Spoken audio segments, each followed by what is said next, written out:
History has happened whether we are proud of it or not.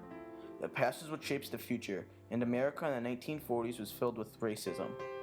One man knew it was time to unify the world as a whole. This unique individual, named Branch Rickey, started a revolution and created everlasting reforms in society. The era was filled with mistreatment and inequality within the whites and the blacks. American society had a thought that whites were more superior to blacks, and that was even worse in the South. No one wanted to be associated with blacks. They didn't let them into restaurants, bathrooms, fountains, hotels, anything that could have gotten them together with whites. Segregation was so strong that they put acts against white people who had darker skin. It wasn't until decades into the 1940s that people started to take action. Branch Rickey was a keen developer who sparked debates and numerous uprisings throughout the sports industry, including the signing of the first ever African American baseball player. He was born on a farm in Stockdale, Ohio, on December 20th, 1881. He was the middle child of 3 sons. He grew up becoming a very intelligent man. He finished with just a high school education, though, before becoming a country school teacher.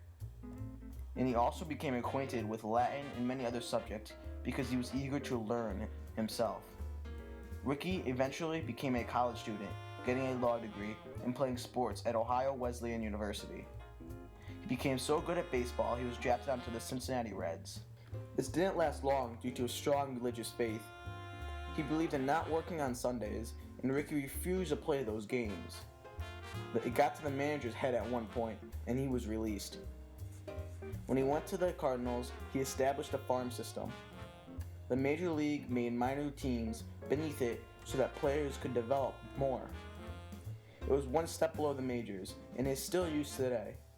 Farm system, as we know it today, was developed by Branch Rickey, and it was basically a place where they grew baseball players. It would be minor league teams that were affiliated with a major league team and whose purpose was to specifically develop players for that team. Prior to that, there were lots of minor league teams, but they were all unaffiliated, so they operated on their own, and they would sell players to other teams and to major league teams. Time magazine wrote on October 2nd, 1950, Rickey's farm system produced such stars as the Dean brothers, Johnny Mees, Pepe Martin, and the rest of the Gas House Gang, as well as Eno Slaughter and Stan Musial. Rickey soon came up to the Brooklyn Dodgers and managed their team. He disliked the segregation. A brilliant innovator, Rickey knew that the changing social climate must soon end Major League Baseball segregation policies. Branch Rickey planned something big to happen in baseball. He was going to start the revolution of blacks in the majors. Spending $25,000, Rickey hired scouts to watch games in the Negro League and find the best player for him to draft. He kept this all a secret. For the scouts, he told them he was beginning a new Negro team. The player wasn't going to be the best player in the league, but the best player overall who was perfect for the job. He had to be great on the field and off. This player couldn't have a short temper or act out in any way. There were many players Rickey had his eyes on, but one seemed to be better than the rest. His name was Jackie Robinson. He was a great athlete, very educated, abstained from alcohol, and a great person. Jackie was born in Georgia as the youngest child to his single mother. He excelled in many sports in college, such as football, track, basketball, and baseball. Jackie was an amazing athlete. While at UCLA, he had to drop out early because of financial problems. After this, he went to the Army as a second lieutenant. He didn't last long, however, because he didn't listen to racial orders. Robinson found a career when he was asked to join the Kansas City Negro League. At first, he was reluctant, but money was tight. He was the perfect age for what Branch Rickey was looking for. He was scouted and eventually got a message to meet with the great Brooklyn manager. Jackie walked into Rickey's office thinking he was going to be offered to work in his Negro team. He was astonished when the manager told him even better news. Rickey tested Jackie for 3 hours by putting him into all different types of dilemmas and seeing his reactions and asking him what he'd do. After a long time of these tests, Robinson asked him, "Mr. Rickey, do you want a ball player who's afraid to fight back?"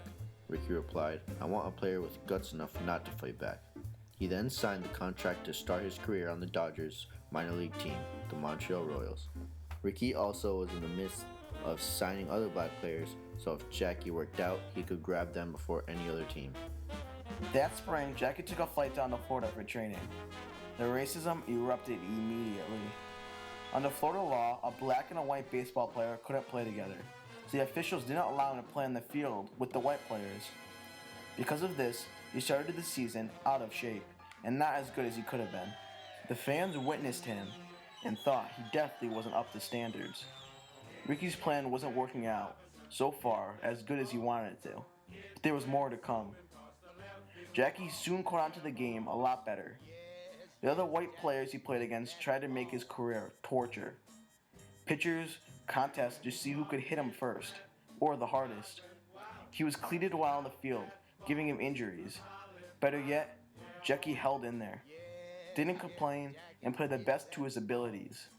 He led the league in bases stolen and RBIs. Mixed feelings within society sprouted as Branch Rickey's new player crawled into the game. Fans believed Rickey was pressured into signing a black player. Little did they know of his plan for the end of segregation in baseball. Reactions were both negative but also positive. Most people were outraged. Major league teams got scared for economical reasons. The Negro League rented out stadiums, and because of this change of black players, field owners thought the Negro League would get abolished and then they wouldn't be able to earn money. Also, the Negro League players thought all the good players in the league would move to the majors, and that didn't make them happy. As for the press, they seemed to keep it classy and not use racial slurs and call Jackie by his real name. The New York Times were one of the newspapers to print like this. As New York Times said, there were a hailstorm of critics. Everyone had an opinion to this change.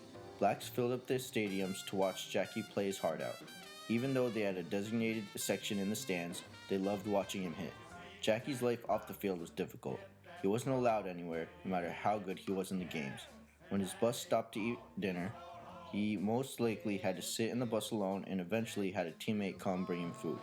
Rickey spent hours on the road looking for hotels that let his player sleep there. Rickey knew there was going to be a happy ending. The reactions soon led to change for the United States. Generally speaking, after Jackie Robinson broke the color barrier, there were more civil rights actions and improvements in the United States, so I would assume that you could draw some connection there. As time went on, things began to settle down. Reforms also began. More people became aware of human equality and agreed to stop segregation. Teams eventually began hiring players not because of their color, but because of their skills.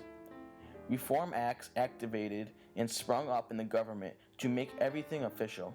Brown v. Board of Education, Rosa Parks, and Martin Luther King Jr. were all examples that followed how Rickey had acted. The NAACP was also a start in getting people equal.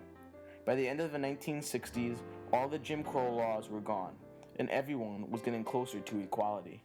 In a retirement letter from Jackie Robinson to Branch Rickey, he wrote, "Regardless of what happens to me in the future, it all can be placed on what you have done, and believe me, I appreciate it."